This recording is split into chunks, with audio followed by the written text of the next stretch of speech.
안녕하십니까? SJ입니다. 오늘 여러분과 함께 논의할 주제는 조경관리론, 개념과 운영의 미학입니다. 본격적인 내용에 앞서 화면에 있는 두 장의 이미지를 먼저 비교해 보시겠습니까? 왼쪽은 시공 단계의 도면과 현장 모습입니다. 흙을 깎고 다지며 배수관을 묻고 어린 묘목을 심는 과정이죠. 건설 현장의 삭막함이 느껴집니다. 반면 오른쪽 이미지를 보십시오.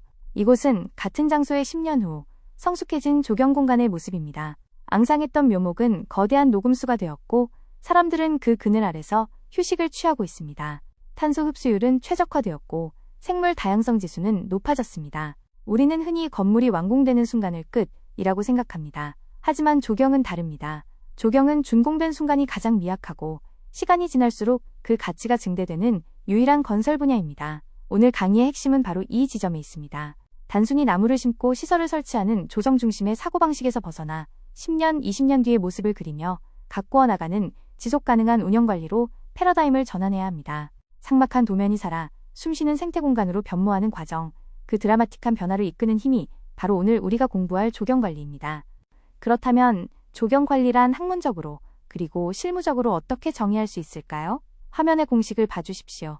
공간, 스페이스 더하기 시간, 타임, 이것이 조경관리입니다. 물리적인 3차 원 공간에 시간이라는 4차 원적 요소가 결합되었을 때 비로소 조경관리가 완성된다는 뜻입니다. 건축과 조경의 가장 큰 차이점이 여기에 있습니다. 슬라이드 하단의 문구처럼 건축이 완공으로 끝난다면 조경은 시공으로 시작된다고 할 수 있습니다. 건축물은 시간이 지나면 노후화되고 감가상각이 발생하여 가치가 떨어지지만 조경 공간은 살아있는 생명체인 식물을 다루기 때문에 시간이 흐를수록 생장하고 변화합니다.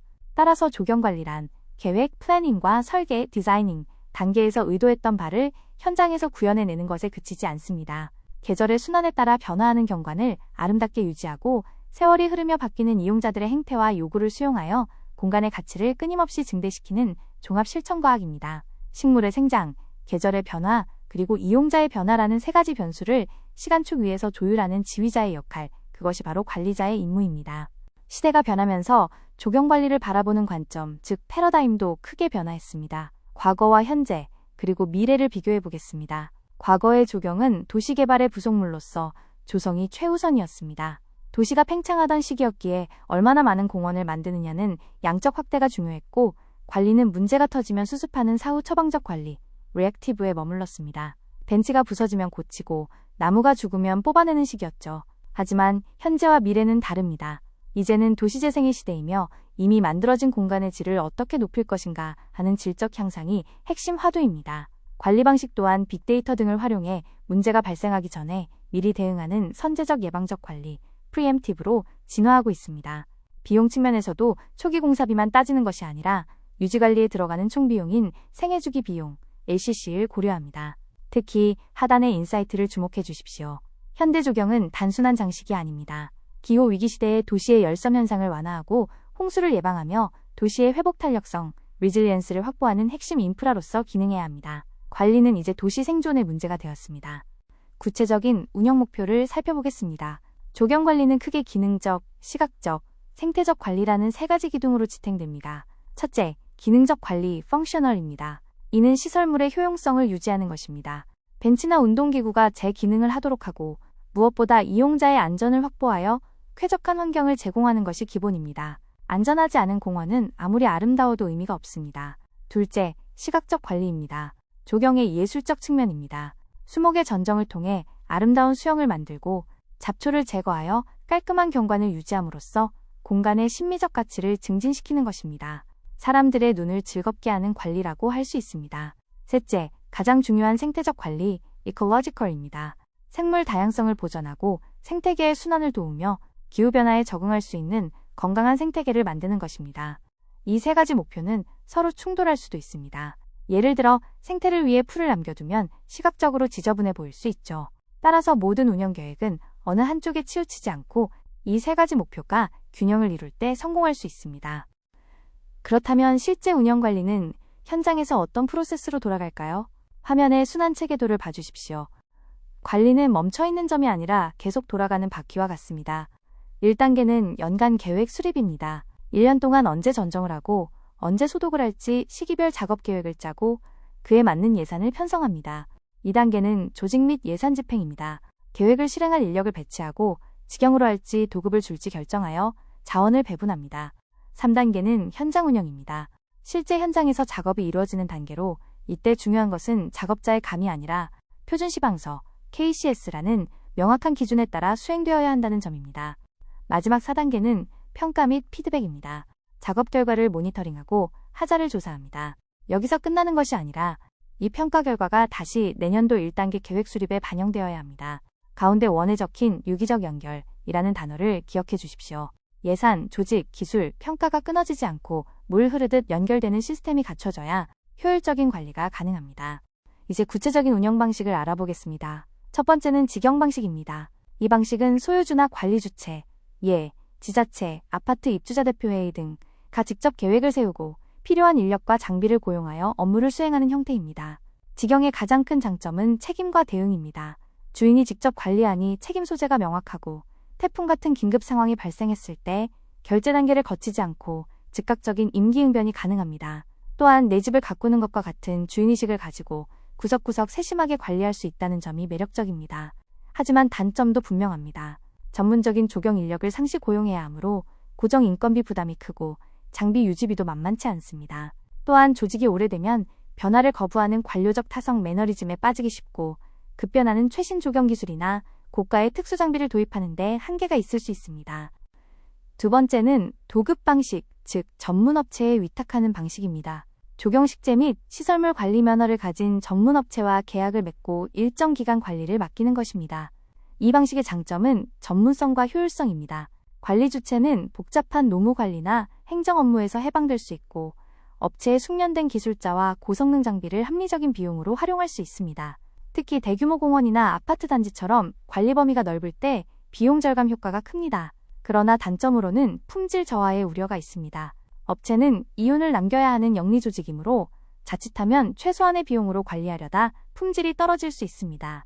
또한 발주자와 업체 간의 의사소통 문제로 요구사항이 제대로 반영되지 않거나 계약 내용 외에 긴급 사태가 발생했을 때 계약이 없다며 대응이 늦어질 수 있는 리스크가 존재합니다. 따라서 도급을 줄 때는 명확한 과업 지시서와 관리 감독이 필수적입니다.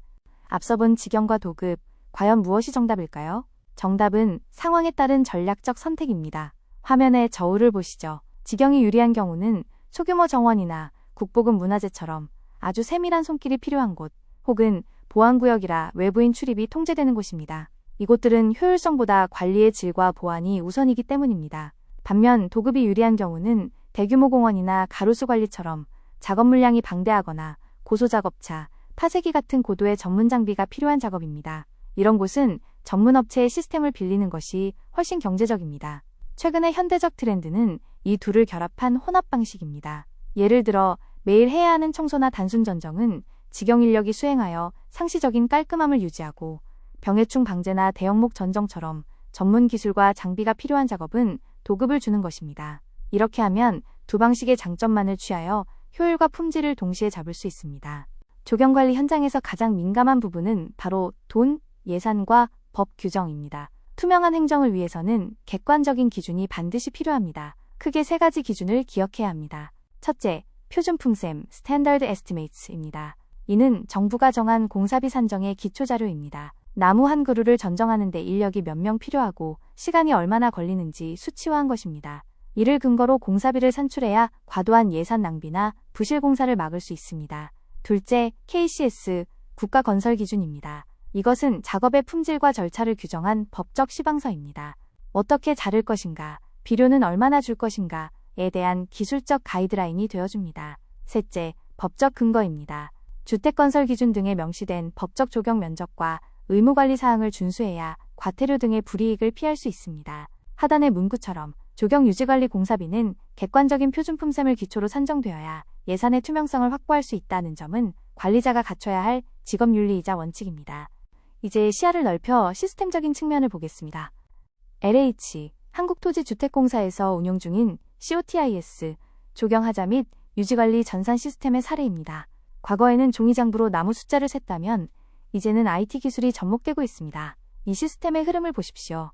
건설 단계에서 심은 식재의 종류와 수량, 위치 정보가 준공과 동시에 데이터로 입력됩니다. 이것이 유지관리 단계로 넘어오면 하자가 발생했을 때 어떤 업체가 심은 나무인지 즉시 파악하여 보수 지시를 내리고 그 처리 결과까지 전산으로 기록됩니다. 오른쪽에 공원 녹지관리 시스템을 보시면 외부 시스템 및 공간 정보, GIS와 연동되어 있습니다. 관리자는 사무실에서 클릭 한 번으로 관내의 수목 현황과 통계를 파악할 수 있고 시민들은 민원을 쉽고 빠르게 제기할 수 있습니다. 도면, 문서, 사진 등 흩어져 있던 정보들이 하나의 거대한 DB로 통합되어 관리되는 것, 이것이 현대적 관리의 표준입니다. COTIS와 같은 시스템은 디지털 트랜스포메이션을 통해 현장으로 확장되고 있습니다. 이제 조경관리자는 전지가입뿐만 아니라 태블릿 PC를 들고 다닙니다. 여기에 적용된 핵심 기술은 세 가지입니다. 첫째, 모바일 앱 기반 현장 관리입니다. 현장에서 병든 나무를 발견하면 즉시 스마트폰으로 사진을 찍어 좌표와 함께 서버로 전송합니다. 사무실로 복귀해서 보고서를 쓸 필요 없이 실시간 업무 처리가 가능해집니다.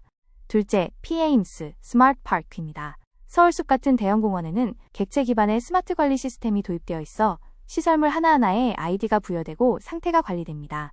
셋째, 빅데이터입니다. 기후 데이터와 식물의 생육 데이터를 축적하여 분석합니다.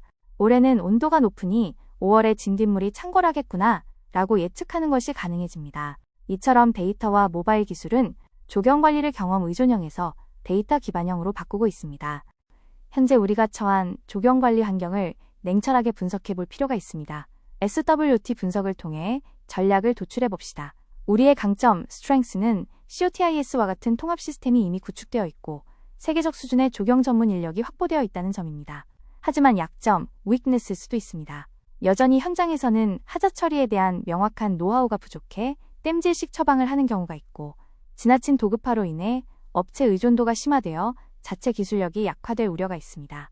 외부 환경을 보면 기회, opportunities 요인으로 빅데이터와 모바일 환경이 성숙했고 유지관리의 중요성에 대한 법적 제도가 강화되고 있습니다. 반면 위협, threats 요인은 심각합니다. 기후변화로 인해 폭염, 폭우 등 예측 불가능한 수목 피해가 늘고 있고 주 52시간 제등으로 인한 근무시간 단축은 더 높은 업무 효율성을 요구하고 있습니다. 결론적으로 우리는 강점인 IT 시스템을 활용해 기회 요인을 잡고 위협 요인을 극복해야 합니다. 즉, 빅데이터 기반의 선제적 대응 체계를 구축하는 것이 우리의 생존 전략입니다. 그렇다면 미래를 위해 구체적으로 무엇을 준비해야 할까요? 핵심 키워드는 LCC 생애주기 비용화 기후 대응입니다. 화면의 그래프를 주목해 주십시오. 붉은색 선인 초기 조정비는 시간이 지나도 변하지 않거나 미미합니다. 하지만 파란색 선인 유지관리비는 어떻습니까? 시간이 지날수록 급격히 상승합니다. 대략 15년에서 20년이 지나면 배보다 배꼽이 더 커지는 역전 현상이 발생합니다. 따라서 우리는 초기 비용이 조금 더 들더라도 향후 30년 이상을 내다보고 병해충에 강하고 관리가 쉬운 수종과 내구성이 좋은 자재를 선정해야 합니다. 이것이 LCC 접근입니다. 또한 기후위기에 대응하기 위해 예측 예방 관리가 필수적입니다. 단순히 죽은 나무를 교체하는 것이 아니라 변화하는 기온과 강수 패턴을 모니터링하여 그 환경에 적응할 수 있는 수종으로 숲을 갱신해 나가야 합니다. 슬라이드의 문구처럼 조경관리는 단순한 보존이 아니라 변화하는 환경에 적응하는 능동적 진화 과정이어야 합니다. 긴 시간 달려온 강의를 정리하겠습니다. 오늘 강의의 결론은 이 한 문장에 담겨 있습니다. 관리는 디자인의 완성이다. 멋진 설계와 완벽한 시공도 중요하지만 그것을 10년, 20년 뒤에 명품 공간으로 완성하는 것은 결국 관리의 몫입니다. 우리는 성공적인 관리를 위해 세 가지 S를 기억해야 합니다. 첫째, 표준화된 기준과 데이터 기반의 시스테매틱, 체계성. 둘째, 직영과 도급을 효율적으로 배분하는 스트래티직, 전략성. 셋째, 4차 원적 가치를 창출하고 기후변화에 대응하는 서스테이너블, 지속가능성입니다. 성공적인 조경은 시공 직후의 화려함으로 평가받지 않습니다. 10년 뒤 시민들이 그곳을 얼마나 사랑하고 나무들이 얼마나 건강하게 자라는지로 평가받습니다. 그 10년의 시간을 아름답게 만드는 주역이 바로 운영관리라는 사실을 잊지 마십시오. 여러분의 손길 하나하나가 도시의 풍경을 완성하고 있습니다. 이상으로 총 14개의 슬라이드를 통해 조경관리의 개념부터 시스템, 그리고 미래 전략까지 폭넓게 살펴보았습니다. 오늘 우리는 조경관리가 단순한 육체 노동이 아니라 자연과 사람, 그리고 기술을 잇는 고도의 전문 영역임을 확인했습니다. 흙먼지 날리는 공사장에서 시작해 울창한 숲을 이루기까지 그 긴 시간 동안 공간에 생명력을 불어넣는 것이 바로 우리 관리자들의 역할입니다. 경청해주셔서 감사합니다.